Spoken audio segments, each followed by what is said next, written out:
lagi mani Abu Hanifah menurut kisah Anugerhana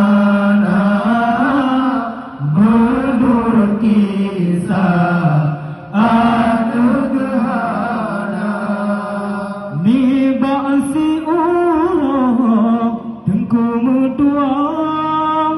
Abu Hanifah lebih uluan hingga merempah Yanti Mahanaya Gejog Papa